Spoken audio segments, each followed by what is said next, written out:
Ghana cedi.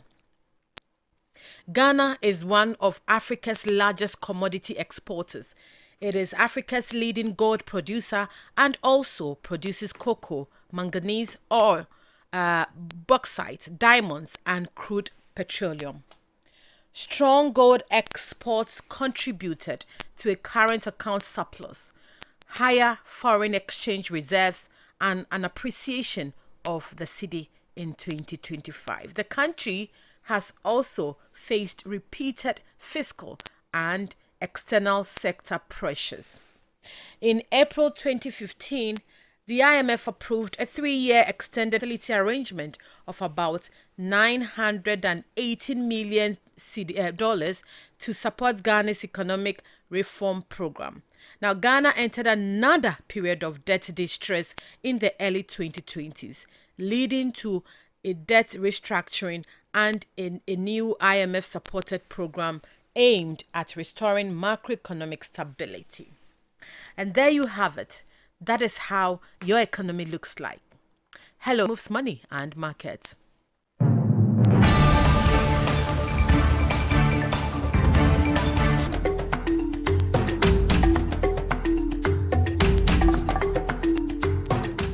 Let's move straight to the commodities market to find out how much crude oil, gold, and cocoa are being sold. Crude oil is selling at $83 per barrel.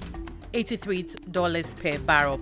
Gold is being pegged at $4,096 per ounce at $5,226 per ton.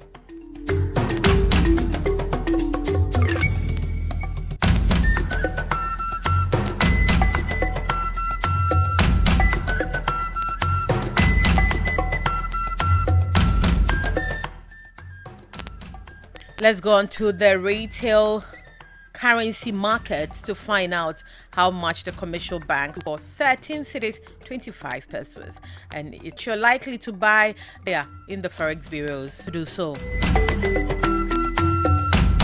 Canada. Remember, both the seller and the buyer on the black market are all into criminal activities. To whom it may concern.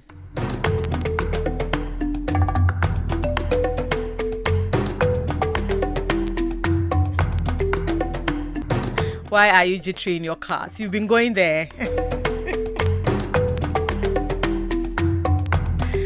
This is the afternoon business review where we talk business over lunch. We tell you what is moving your money and the market. Let's go on to the Ghana Stock Exchange to look at how your stocks are doing there.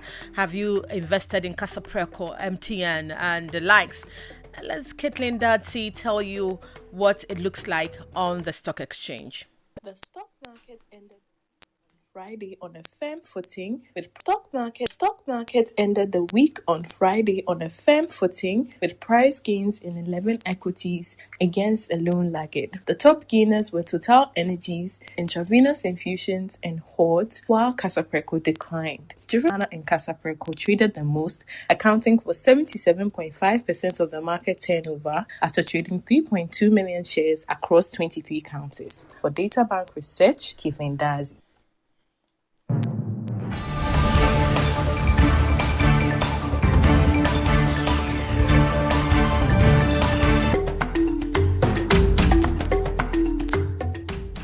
And here in the studios of Class 91.3, my name is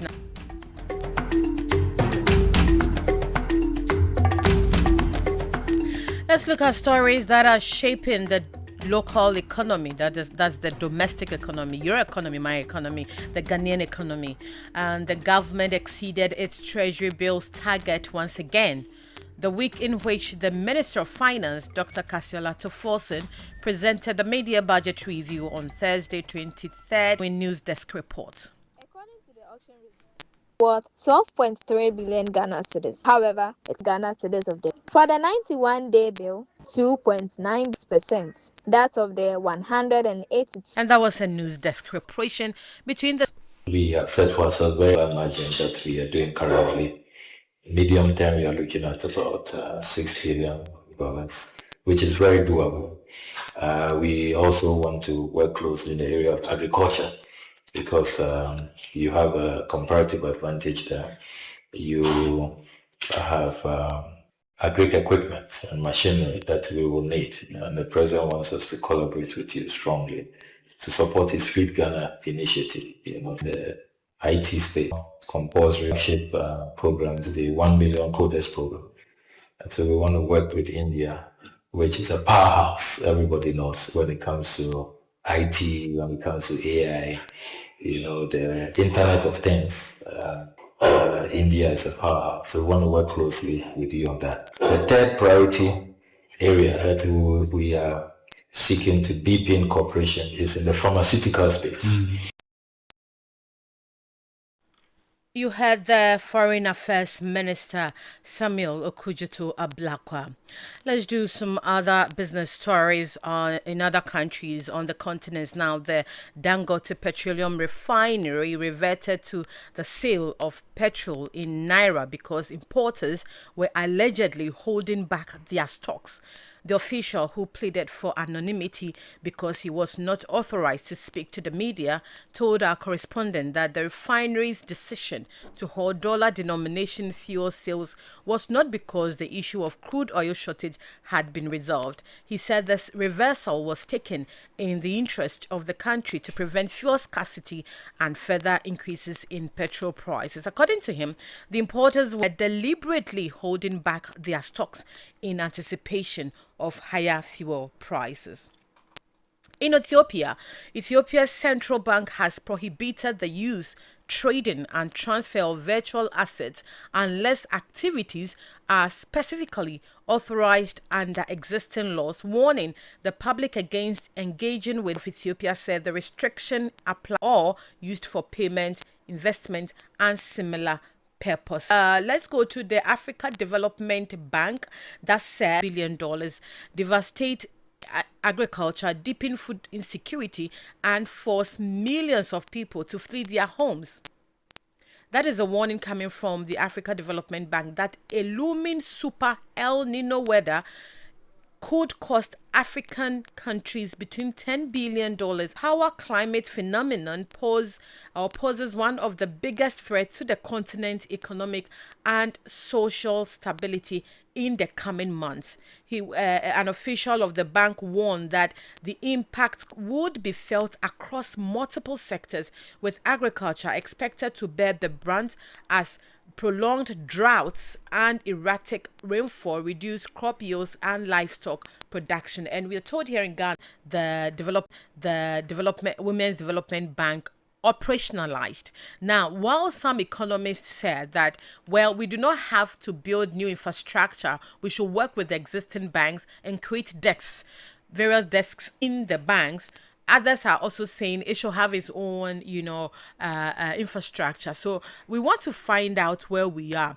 We know that the vice president has also been talking about it. I think the president even mentioned that she was going to spearhead it. It was, yeah. So because it's a women's development bank after all. So we want to find out what the state is now.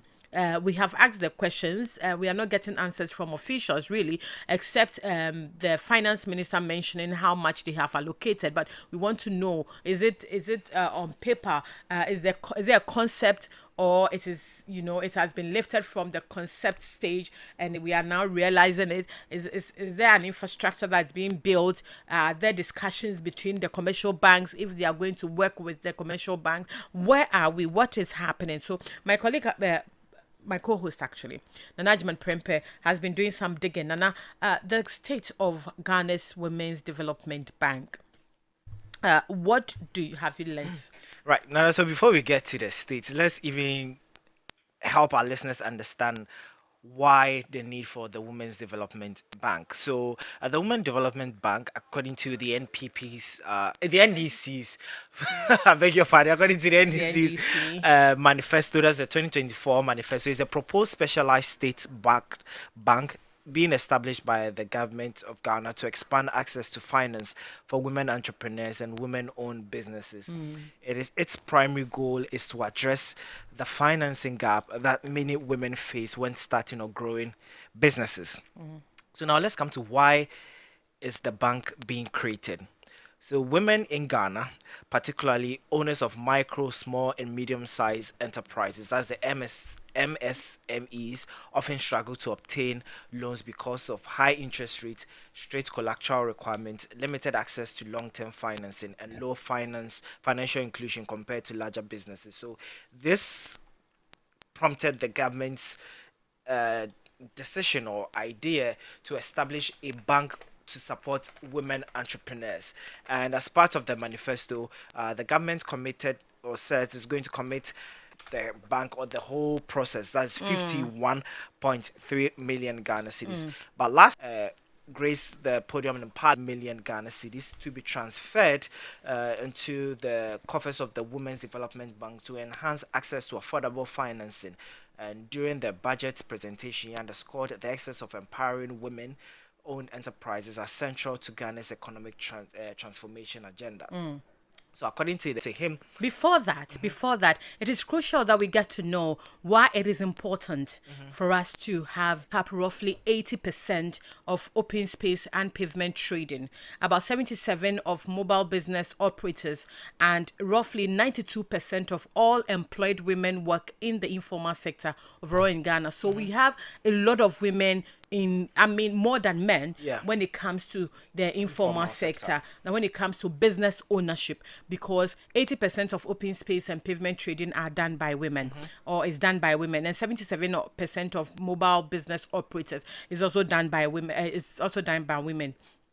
And women also make up roughly 92% of all employed women work in the informal sector. 92% to only 8% of men work in the informal sector. So the men that is working in the informal sector make up just about 8%. So that's according to statistics coming in from the Women in Informal Employment data. And so it is very, very important to know how these women access credit and how much that credit costs. And that is why some, watchers of the space believe that is a significant idea. It is an important idea, but we haven't seen much. So let's listen to the finance minister when he delivered the budget for 2026 and what he said about the Women's Bank.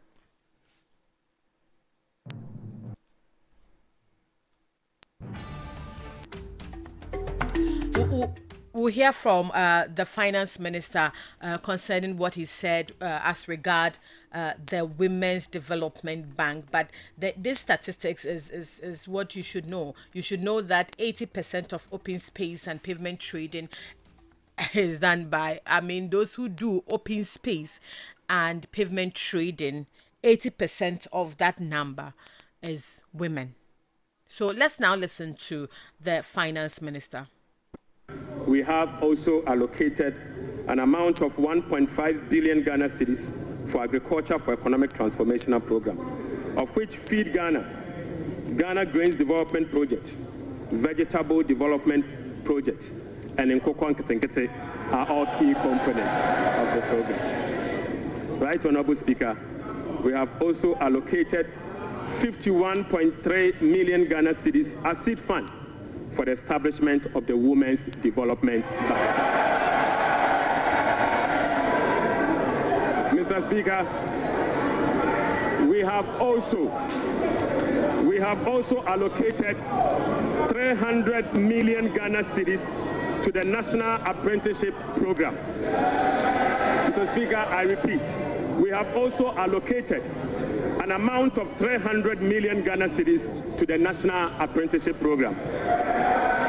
Right, Honorable Speaker, we have also allocated an amount of 100 million Ghana cedis to the Ejumewura program. Mr. Speaker, an amount of 100 million Ghana. The Finance Minister, Dr. Kasil Atufosen, and giving us some information on the Women's Development Bank. And it's something that he wanted to address it because people were asking. The opposition has been talking about it. The minority in Parliament has been asking questions with regards to when it's going to be operationalized and the seed capital. I remember when he first mentioned the seed capital in the budget, it was one thing that the minority picked up and ran with it, asking or saying that amount was very, very low. So, Prempe, what more do you have?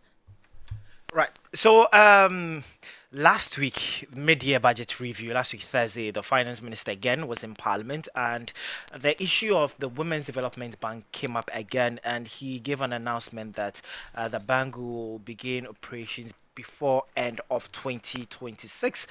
So the minister said the bank was formally incorporated as the Women's Development Bank, Ghana Limited, on January 26 this year, marking a major step in the government's plan to establish a financial institution dedicated to supporting women. So on the 400 million Ghana cedis, the finance minister said the ministry had also fulfilled the capital requirement for licensing by depositing the amount into an account with the Bank of Ghana as initial capital for the Women's Development Bank. So, barring all odds, by the end of 2026, the Women's National Development Bank will be in full force.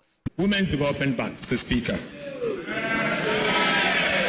Right, Honorable Speaker. Government has made progress towards the establishment of the Women's Development Bank. On the 26th of January 2026, the bank was formally incorporated as WDB Ghana Limited. Mr. Speaker, following its incorporation, government applied to the Bank of Ghana for the requisite banking license to enable the bank commence operations. Mr. Speaker, in fulfillment of the capital requirement for licensing, the Ministry of Finance has deposited an amount of 400 million Ghana cedis into an account with the Bank of Ghana as the initial capital for the Women's Development Bank. Mr. Speaker. Dr. Kasila Atufosen, Ghana's finance minister, and sole litigator for the microcredit needs of women entrepreneurs. And Zimbabwe is one country. It operates the Zimbabwe Women's Microfinance Bank, which provides affordable capital and microcredit access tailored to female entrepreneurs. Tanzania also established the Tanzania Women's Bank to deliver direct financial services, credit access, and business trading to women. And then there's South Africa. South Africa features the Women's Development Bank. It has the same name as ours, supporting economic upliftment and financial inclusion for women. So ours is a plan. We've launched. It's yet to be seen. We are yet to see it operationalized. We've heard money has been allocated. And so we are looking forward to having it established fully anytime soon. And that's how we end today's edition of the Afternoon Business Review. We have been talking about a lot of things. We brought to you our commodity markets prices, cocoa, gold, and we also brought to you exchange rates, how much the currencies are being retailed on the commercial market, the stocks on the Ghana Stock Exchange, and we spoke to you about the Women's Development Bank. We also took you around the continent to bring you some of the topical stories in other countries. Do join us same time tomorrow for an exciting edition of the Afternoon Business Review. As always, we want to talk business over lunch. Do join us. You are invited. Bon appetit if you are eating. Have a good afternoon. My name is Oye Ankrah.